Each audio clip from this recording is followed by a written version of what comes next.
Welcome to the AI Accelerator Podcast, where we turn AI from a corporate buzzword into an unfair advantage. I'm Matt Zembruski, and this is the show for leaders who are done talking about AI and ready to execute. Today, I'm joined by Arman Eshraghi. So Arman has founded 4 B2B software companies and advises startups and entrepreneurs across the SaaS ecosystem, software as a service, for those of you not familiar with it. At Qrvey, he leads one of the industry's most advanced embedded analytics platforms designed from the ground up to be fully embeddable, self-service, and built for real-world decision-making inside SaaS products. Beyond software, Arman is also a strategist at heart, from building data platforms to designing strategy board games, always thinking about how systems, rules, and insights can drive better outcomes.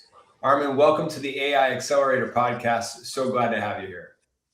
Thank you very much for having me, Matt. I have so many questions. I love board games as well, too. So there's a lot that I want to get into. To get started, brilliant background that you have as a serial entrepreneur, multiple B2B software companies. Let's start there. Take us back to your journey as an entrepreneur, and what drew you into becoming an entrepreneur and just building software businesses in the first place? What really attracted you to that path? Honestly, when I did it, I was too young and probably not that smart. So I cannot say really there was a very analytical kind of process behind my decision. I was at the age of 18, first year in university. I fell in love with personal computer back then, and it shows my age, but still, mainframes were in charge and PC was extremely new. And I just, had one of those that, at my room at home and connected to a TV, and it was a Commodore 64.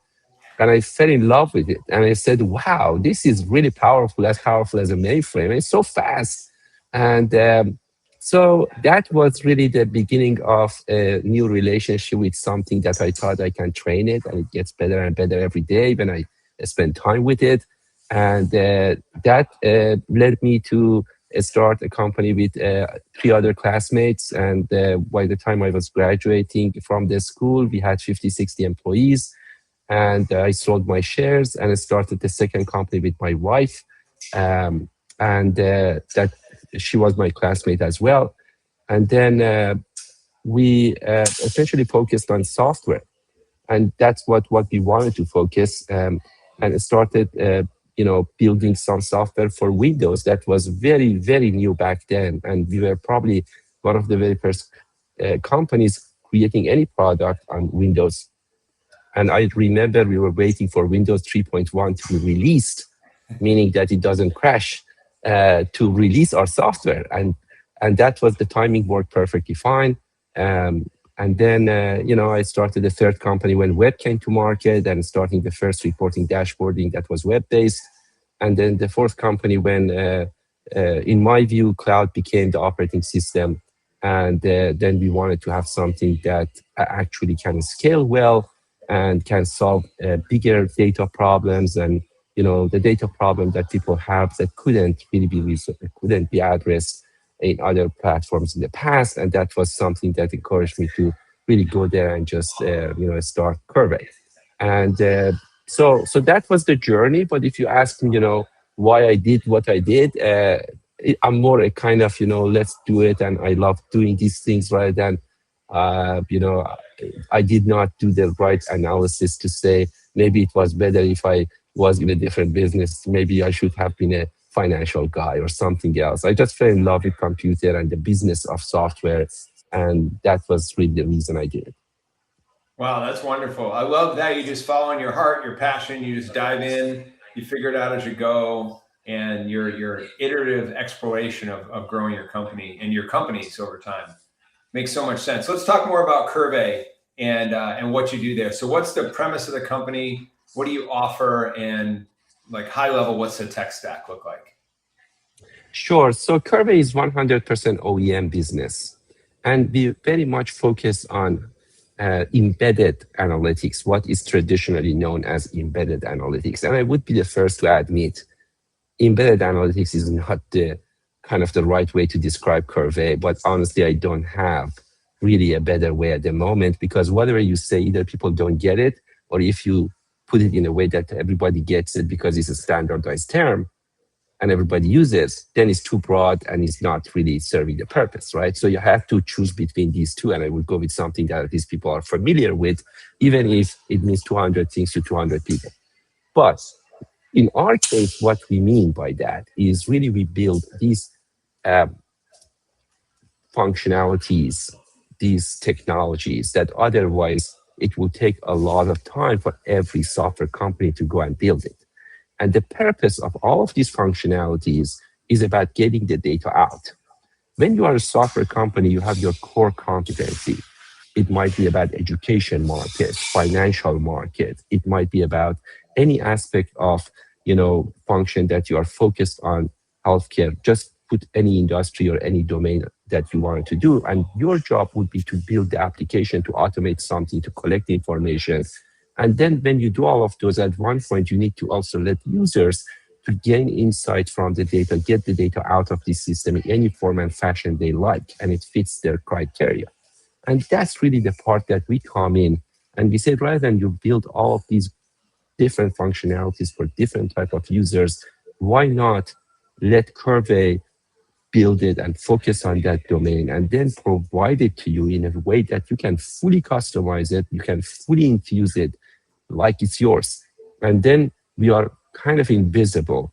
And this is your application that can be enriched from analytical perspective and from AI perspective by using these technologies almost overnight, rather than spending years and millions of dollars of R&D, and at the end, you may not get what you are happy with. That's excellent. So it sounds like it's very easy for an OEM or a client to start to adopt it, start to use it. They don't have to go make a big investment and just go train 1 million people. They can just drop it in, start to leverage it, and start to get benefit from it. I can tell it's 1,000 times easier than really you build it, for sure. That's excellent. Can you provide an example? Because now with the power of AI, and you mentioned AI is built into your tech stack and what you're doing, and I'm sure it's tied into embedded analytics, because AI is all about processing lots of data and lots of information. What makes Qrvey different from what the OEMs are seeing now? Can you provide an example of, like, okay, if they start to use your product, what's an example of like role play with like a C-suite executive who wants an executive report on certain data that they have in their company? Can you provide an example of like how your product does it today and why it might be attractive to that audience? Sure. So the focus that we chose to really, and it's the only company I know that does that, 100% we focused on SaaS market. And what I mean by SaaS market, software companies that really have the software as a service serving a lot of tenants, customers. So our customers are software companies. So for example, we are not selling directly to a bank. We are selling to a software company that sells to a bank. Mm-hmm. So from one aspect, it's not just embeddable, but also it is a multi-tenant technology that you can really embed it into your software, and then each tenant can come in and use the software, and they see their own data. They can really have different security rules if you want. You can, apply your data privacy policies at the level you want. You have full control. You can customize it. You can have even different buckets for different customers. You can publish what you build to some, but not everyone. Or you can choose that I wanted to publish all of these metrics I just built to 50,000 tenants. And it will be automated. You don't need to hire all of these DevOps, folks and all of these, engineers to build it for you or deploy it for you and test it for you. All of those are really encapsulated. We are the only company that really does it that way because of our focus. Because the only thing that we do is analytics, embedded self-service analytics for SaaS. And because of that focus, we hear all of those problems from these software companies and we focus on it and solve it. And, the bigger the problem is, the bigger value you add, right? So going after easy problems, it's easy, but for the same reason, it doesn't add that much value. How many companies are selling charts and dashboards? Mm-hmm. but how much value they add.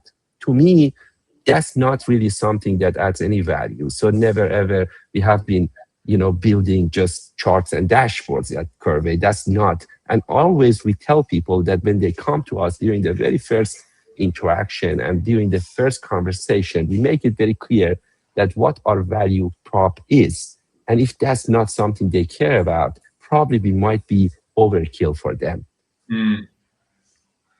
Wow, that's interesting. So I have some experience with data and reporting and some BI, business intelligence type activities and so forth.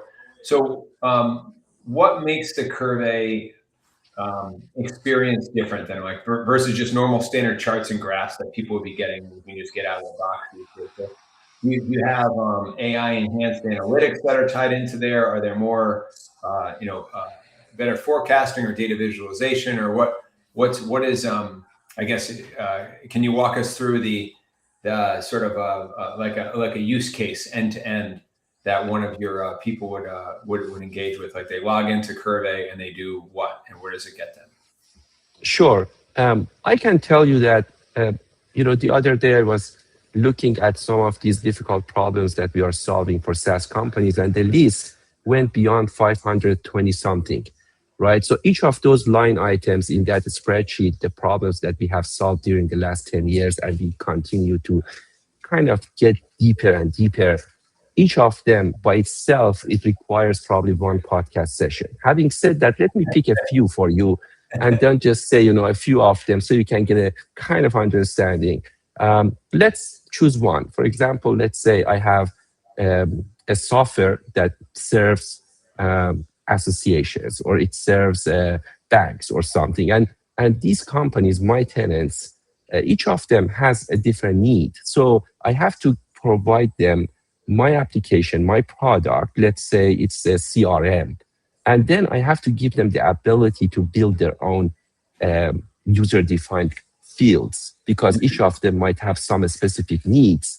And if I don't let them to really build their own fields and columns and data, then the usage will be very limited to a very core functionality that probably is, just cheese pizza for everyone. So in that case, what I would do, I will let them just define those columns and then add their own customized kind of data. So far, so good. The problem now is, what should I do when they wanted to get data, what they wanted to create their own metrics? Because now each of them has created their own user-defined fields. And even I do not know what those fields are, because as a vendor, I just gave them the ability to really do that. Now I'm kind of clueless about what everyone has done. And even some of these data, if I'm very kind and generous and smart as a SaaS company, I might even have given them the ability to build this hierarchical model. So now not only they have added some columns, they have even orchestrated that in a particular, more complex manner.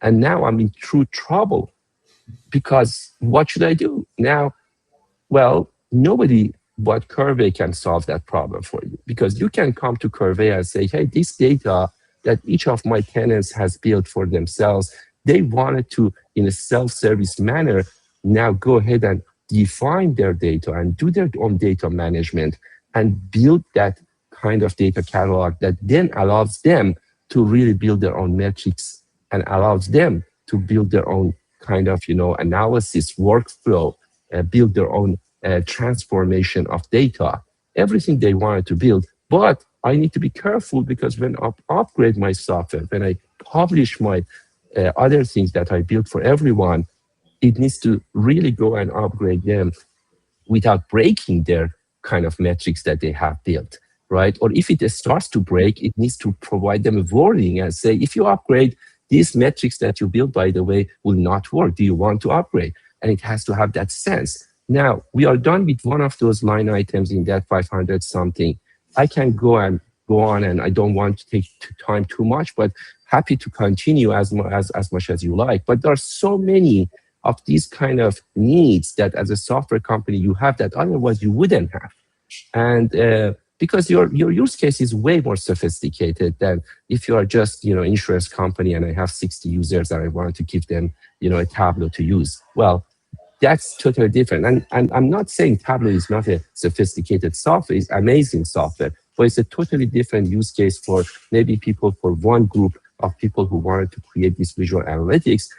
It's a totally different use case versus what the problem we address and solve is, Mm. is massively different. I like that. That makes a lot of sense, and that definitely helps. Thank you for explaining that, Arman. Let's talk about how your product has evolved, and what AI aha moment did you have in your career? Could have been this company, could have been the company before, because AI has been around for a little bit now. But I'm just curious, from from a entrepreneurial leadership perspective, when AI came on the scene, and I know it was sort of a lot was happening over the last 15, 20 years with AI, but it sort of hit the public markets more at the end of 2022. Did that affect the trajectory of your company at all? Did it allow you to accelerate some of the work that you were doing, or providing improved quality of service for your clients? Walk us through that a little bit, if you could.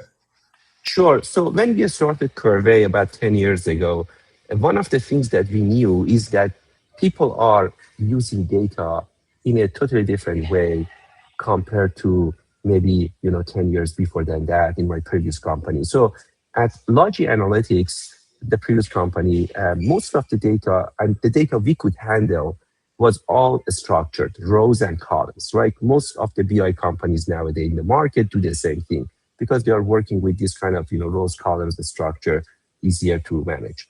Now, when we started Qrvey, we realized that people are using data in a totally different way. Some data comes from a call center that really records the voice and wants to analyze and get the sentiment out of it. Some people, even we had a prospect back then that I remember, they had these drones in California, and the drones were taking pictures from the roofs of the buildings and reading some codes, and the code needed to be read very quickly. If there is a problem, then in 15 minutes, they needed to send the group.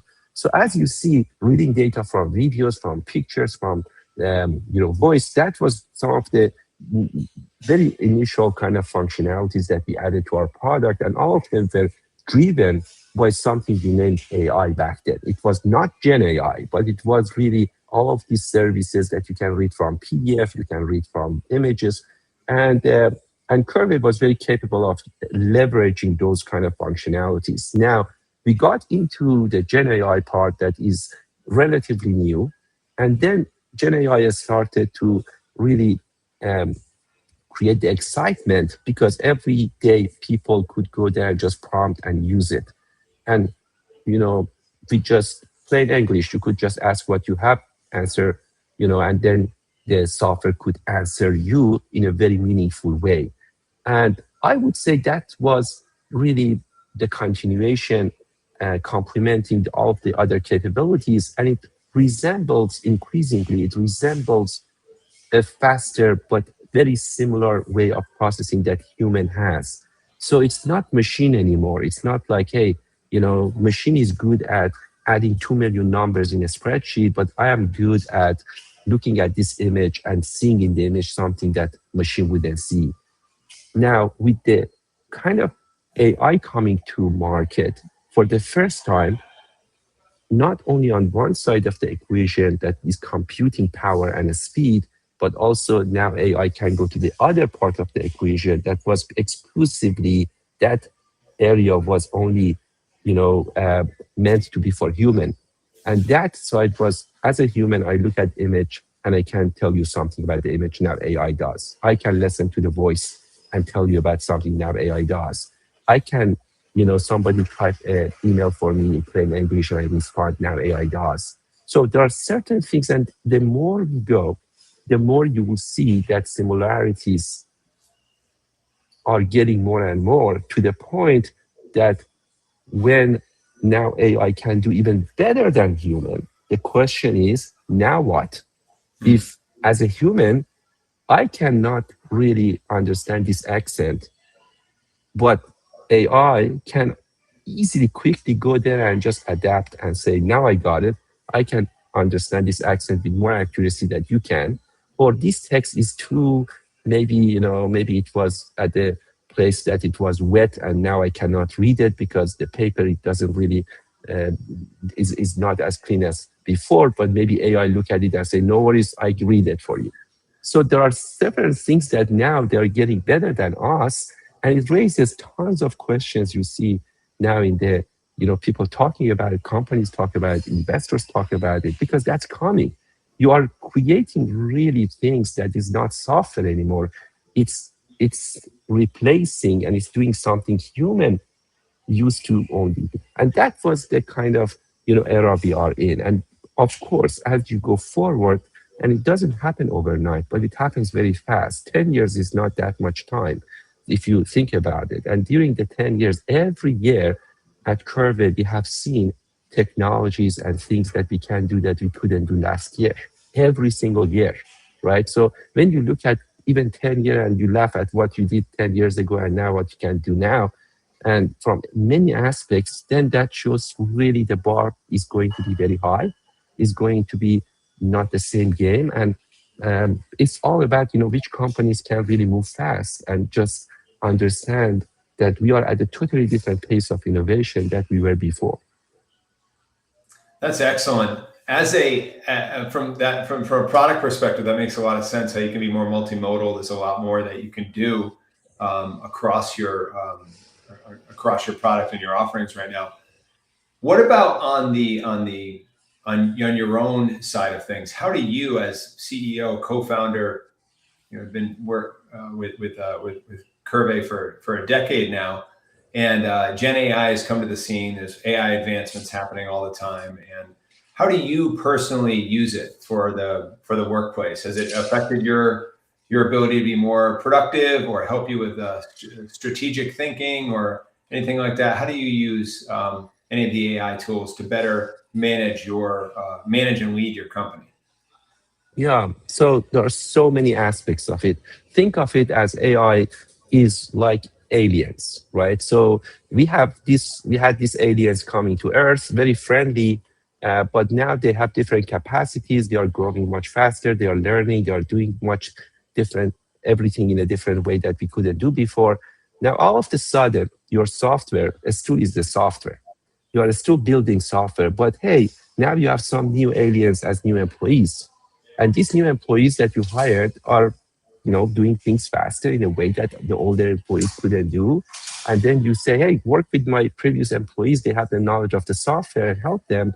And they are very collaborative. So that's fine. That's not a problem. It's not going to be a fight or something. They just sit next to each other, and now things are getting faster, from writing to testing to development to even diagnosing. Every aspect of it is now getting faster, and it's getting faster every quarter. Now, you are appreciating this kind of areas joining your company because they're helping you a lot. But now some of these areas also want your software. They want to use your software, but they use the software in a different way. They are AI agents, they are digital workers. They can process things in a much faster pace. So it's not like you are just giving them the self-service software that you used to give to humans, and they are clicking and understanding, comparing data, and understanding where the data is, and it takes them some hours or days or weeks to really get where they want. These guys are really talking about seconds. They wanted to get the data, they wanted to call API, they wanted to really talk to each other, and we are talking about thousands and maybe millions and maybe in the future billions of these agents coming to your software, and they all wanted to really just work. And some of them are interacting behind the scene with other humans. Some of these aliens are working with the other aliens.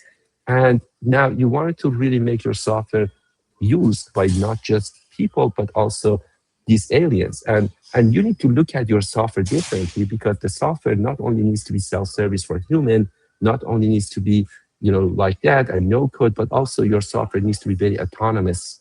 Your software needs to be very tailored to all of these,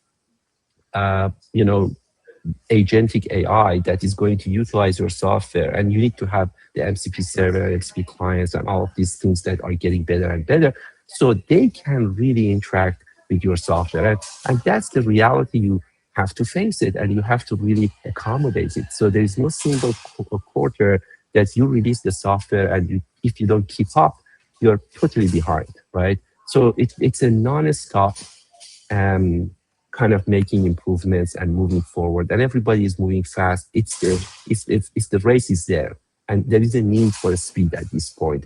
And if you don't really have the speed, you will lose the race. There will be some companies that either they don't want to get into this race, or maybe they maybe for one reason or the other, they are too slow to really win the race, and they will not exist in a few years, or they will decline very badly. And there will be companies that are ready to go and they're excited to be part of this race. And that's actually what they love to do. And they have tons of ideas, and they bring those ideas and add to the ecosystem, and they help others. And this bunch of innovators are going to be the future of software, in my view. That makes a lot of sense. I completely agree. It's a fast moving technology pace of change right now, and it's affecting us all personally, professionally, and there's a lot more coming, and it's accelerating. And have you found that there's challenges with AI adoption at all, like with your workforce, with your like bottlenecks to your value streams or your processes and things like that? Have you found that beyond your product, are there ways that AI is helping and maybe not helping? Like it just can't go because it's just completely like this. It needs to be human based, or we already have enough going. So AI doesn't really help. What are your thoughts there as far as the good and the bad and the ugly about how AI is affecting your workforce? With regard to affecting the workforce, I would say not everyone. People are different, right? So some of us may like aliens, sitting next to them, working with them every day. The other guys may say, I don't like these aliens. I'd rather to do it myself. I have done it for 20 years. I know how to do it. I don't want to just, do it the way these aliens ask me to do. Not everyone will be persuaded that this is the future and we need to listen to these aliens. So we see that, right? So you have to make a decision at one point that, how far do you want to go? How do you want to change? How do you want to adapt? Not everyone in your firm is going to be as kind of, they might be great in execution, but they are not the ones that really can kind of change on the fly. And you have some people that they are changing on the fly. They can change the way they do things, but they are not great in execution. And if you go one way or the other too far, you're not going to keep the balance. You're not going to be successful. So you have to really have a fine line to walk. You need to still keep your execution at the level you want, but also you cannot just rely on people that are against any change. So how to walk through that kind of, very fine line on the very fine line is really something that, I think people who have experienced that in the past probably have a higher chance to really go and just do it with minimum risk. But it's a real risk that we carry at the age of AI, that we cannot just say execution doesn't matter. That would make us fail, but we cannot ignore the changes either. And these two normally conflict. Now, so that's one aspect of it. The other aspect that definitely we need to be mindful of is there are practically some limitations in everything you do. You have to be mindful of all of those risks you carry and all of those limitations.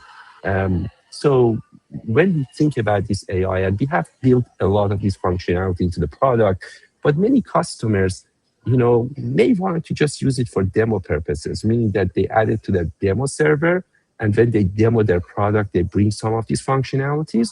But when it comes to really the real product they offer to customers, they say it's beta, it's not still part of the product, and they are really reluctant to just provide all of that AI capability to their customers. And they wanted to know, what is the cost? If I add it, then my cost of infrastructure will move up. Can I ask them to pay more? Maybe they don't want to pay more. Maybe they, from accuracy perspective, still, we have to have the disclaimer that this data is designed, or the analytics is done by LLMs. So you need to double check. You cannot just get the report and say, that's it, I will go to, present it to my board. Don't do it, just review everything. So all of those things, these are caveats that when you add, sometimes the 99% accuracy just kills it, and it says, I don't want to use it. And it's not for me. Even if there's 1%, ambiguity, or there's 1% chance that I might be wrong with this data, I'd rather not to publish this data. So, but there are some use cases that it doesn't matter. You can just go there, and even 97 accuracy is fine. And It's not like, there's a big difference there. And as long as people get the idea and the gist of it, that's what you wanted to do. And you say it's just estimated data. So really depending on the use case, but we have seen people, taking measures, use it in one way or the other. Not everyone wants to use all of these functionalities tomorrow morning. And it takes time for people to really understand it, for people, just because technology is moving fast doesn't mean that in action, everyone will use it tomorrow morning. That's not going to happen. And that's a good thing. That's not a bad thing. That gives us as human society to really understand it better, to be trained for it, to, what's the rush? I mean, really, what's the rush? I mean, let's say we could even execute everyone who doesn't want to use AI and everyone starts using it tomorrow morning. Okay, what do you accomplish? I understand that GDP can go higher if everyone uses AI. But okay, just give it a little bit of time. Let the society, get there on their own pace, but with a little bit of push. But we don't need to be too aggressive. I'm okay with that timeline, but it's definitely there are some practical, parameters around it that everyone needs to be mindful of using those AI functionalities. Yeah, you bring up a good point. You definitely want to be mindful of what you want to accomplish with AI or any technology, and be clear on what you want the outcome, to where you want to get. So that makes a lot of sense for the business leaders who are out there, mid-sized companies, large enterprise. What would be the top, 2 or 3 pieces of strategic advice that you have for them, whether they're a similar size company to yours or larger, smaller, for the business leaders out there in today's highly fast-moving world of business and technology. What are your top 2 or 3 pieces of strategic advice you'd have for them as a CEO and a founder of many, many years? Well, definitely you need to know your DNA. Based on your DNA, there might be different routes that make sense to take. If the company that you have, the DNA is, I want it to be pragmatic, or the DNA is, we need to be always cutting edge. That's what our customers expect us to be. Our selling point is always to be cutting edge, or our selling point is reliability of our software product. These are different. Sometimes you build Toyota, and Toyota is known for reliability, not necessarily the most innovative car on the planet, but and has this great user base, and many people love it, rightfully so, because of the reliability of the car. And some people really go with Tesla, but they don't expect Tesla to have that kind of mentality and not innovate. And if I buy Tesla, I want my software to be updated every week, and my autonomous, driving gets better every month. And it's a different kind of user base that you are pointing to. So you cannot really go to Toyota and say, you need to run your business like Tesla, because their user base is different, their value prop is different. So every company needs to know itself and the DNA of the company, and choose the capabilities that AI and the benefits that AI has for them in the right way that fits into their kind of criteria. But I would say definitely, with no exception, every company needs to go at the right speed with AI, not going too fast, not going too slow. And the right speed is defined by their DNA, not by just because the other company has this particular going at this pace and adapting to AI and adopting these technologies, I should really do the same. No, look at your company and don't overspend, but don't understand. Try it a little bit. Maybe you get a sense, create a POC, and if it works, then take it to the next level. But don't also oppose it. Don't say, I don't want to do anything, because then it might be too late if you want to do something in 2 years, and then you are way behind. That makes a lot of sense. So you want to be practical about it, and just be understanding of what you'd like to get out of it, and base it on your DNA and what your core value proposition, your core unique strengths are as a company. That makes a lot of sense.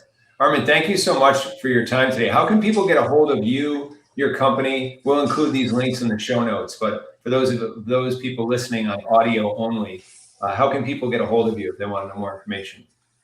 Sure. Qrvey, Qrvey, the website qrvey.com. On LinkedIn, you can find us. And my name again is Arman Eshraghi. And you can find me on LinkedIn. And if you go to Qrvey, you see my post as well. And you can just, either send me a message or comment, and I will get back to you.